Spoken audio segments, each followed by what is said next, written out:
Magandang araw, 11:54 dito sa Alexandria, Egypt. Mataas ang araw pero medyo may kalamigan.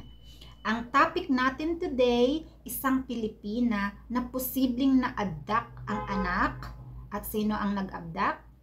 Yung asawa niya. Ano ba yung abduct?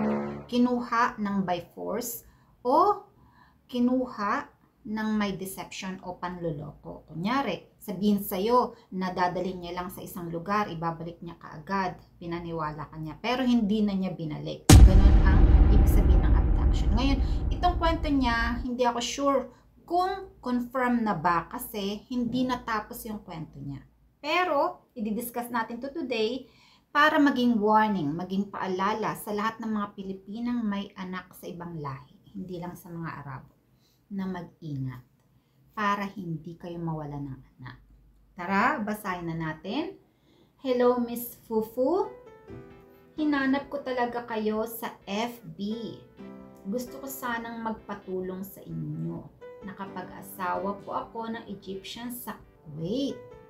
Meron po kaming anak na babae. Maraming mga Pilipino na nakapag-asawa ng Egyptian dyan sa Kuwait. Napansin ko lang. Okay? Sa una, maayos kami hanggang sa nagbago siya. Lagi na siyang late umuwi. Kapag tinatawagan ko, di siya agad sumasagot. Ayan yung mga signs na there is something. Tinatanong ko siya kung saan siya nagpupunta. Sabi niya, sa kaibigan niya raw. Tinatanong ko rin kung bakit di siya sumasagot agad sa tawag ko. He said to me, di niya raw napapansin ang phone niya. Pwede ba yun? Woo! Naghinala na po ako kasi lagi po siya sa cellphone. Paanong di niya pansin? Ayan, yung mga signs.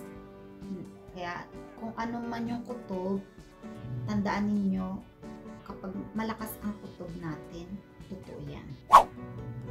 Nag-surveillance po ako. Tapos nalaman ko na may babae siya. Pilipina din. Oh my God. Kinausap ko po ang Pilipina.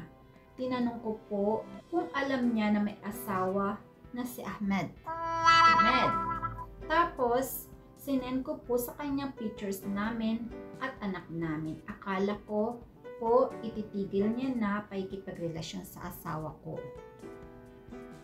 Sa mga Pilipina dyan, kapag alam nyo na may asawa yung ibang lahi na Pilipina din, please naman, it's hurt. Woo! Bayan nyo pa yung sinasaktan ninyo. Pero tuloy-tuloy pa rin sila. Kaya nagdesisyon na po ako na makipaghiwalay. Humingi ako ng permission sa kanya na magbakasyon sa Pilipinas, dala ang anak ko, pero di siya pumayag. Nakakaramdam. Ang ibig sabihin, mayroon na siyang insight. Dahil magpapasukan na raw, last week dinala niya sa Egypt ang anak ko. Oh my God. At hanggang ngayon, di pa sila bumabalik. Last week lang, maaga pa. Tinawagan ko siya, di ko makausap na ang anak ko.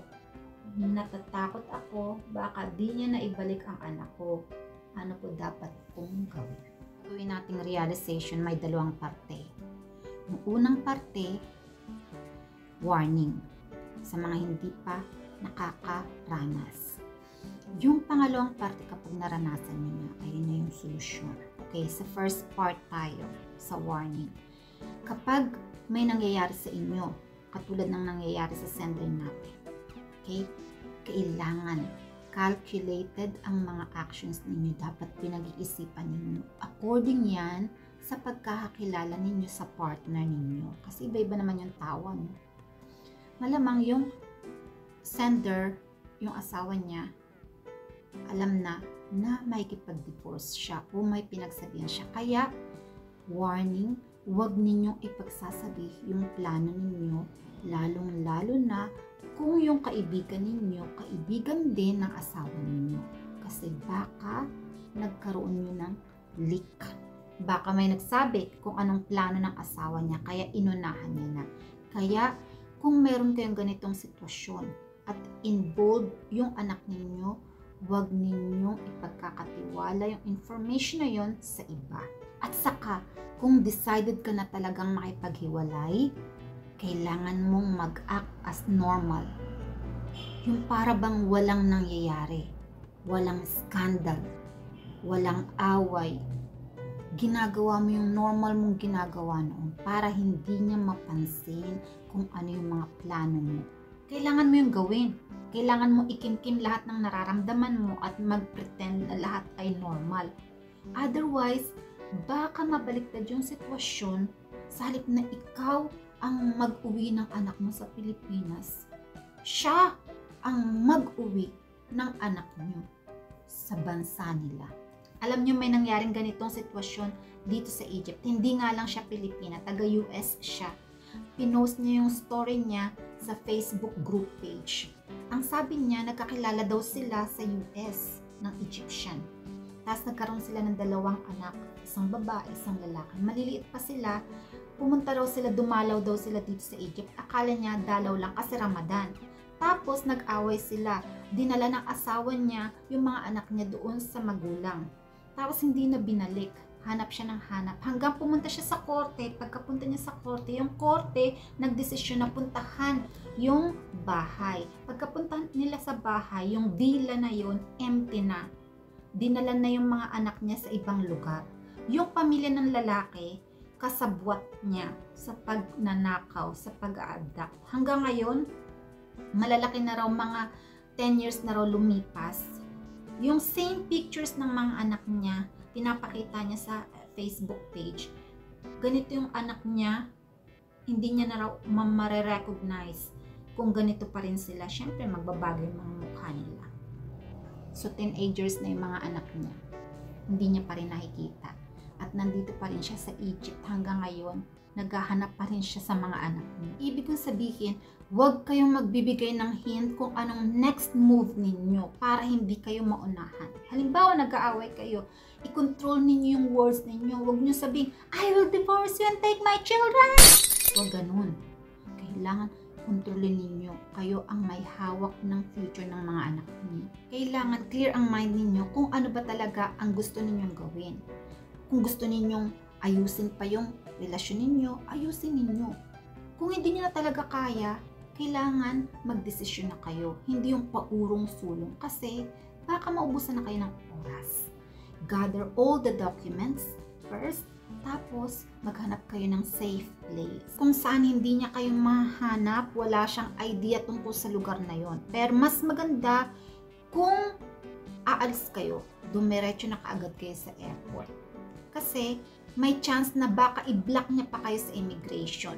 So, wala na kayong chance para makalabas ng bansa. Doon naman tayo sa sitwasyon kapag nangyari na, nakuha na yung anak ninyo. Kasi itong isang to, napakahirap, napakahaba, napaka-complicated. Kailangan ninyong pumunta sa bansa niya. Halimbawa, Egypt. Kailangan mo pumunta dito sa Egypt. Magfa-file ka ng case. Maghahanap ka ng lawyer. Kailangan mong gawin yun personally. Hindi mo pwedeng ipaasikaso yun sa iba. Itong sitwasyon na to, napakahirap na. Kaya wag ninyong hayaang dumating kayo sa ganitong sitwasyon. Kasi sa sitwasyon na to, wala na sa inyo yung anak ninyo. So, yung emosyon ninyo dito, lungkot, pag-aalala, ayan ang titira sa inyo. Kailangan natin ng trick na naman sa sitwasyon na to. Kailangan natin na mag-pretend ng husto para maibalik sa atin ang anak natin. Halimbawa, magpakabuti tayo ng husto. Mag-sorry tayo. O kaya magsabi tayo ng magbabago na tayo. Gusto nating maging maayos ulit ang relasyon natin. Pero paano kung hindi nyo na makontak yung asawa ninyo? Ang magiging sitwasyon ganito naman, kailangan ninyong mag-stay sa Egypt ng ilang buwan, maghanap ng legit na lawyer, at mag-antay ng kaso. Kasi hindi naman a-under ka agad yung kaso. Kailangan after 1 month, after 3 weeks, tapos kapag na-desisyonan na, yung desisyon na naman after few weeks. Ganito ang sitwasyon dito kapag may pinaprocess kayong kaso. Ito yung pinakamahirap na sitwasyon. Kaya warning ko to sa lahat ng mga Pilipina dyan na nakapag-asawa ng ibang lahi. Kailangan ninyong alamin lahat ng detalye tungkol sa asawa ninyo. Yung pamilya niya, kung saan sila nakatira, dumalaw kayo sa lugar nila para kung ano-ano mang mangyari, alam ninyo kung saan hahanapin yung kapartner ninyo. Ipagdasal natin na sana maibalik ka agad kay Jenny yung anak niya. And Jenny, kung nanonood ka, gawin mo lahat ng makakaya mo. Kahit mag-pretend ka lang na makuha ulit yung loob ng asawa mo. Huwag mo siyang murahin. Huwag mo siyang pagsabihan ng masasamang salita.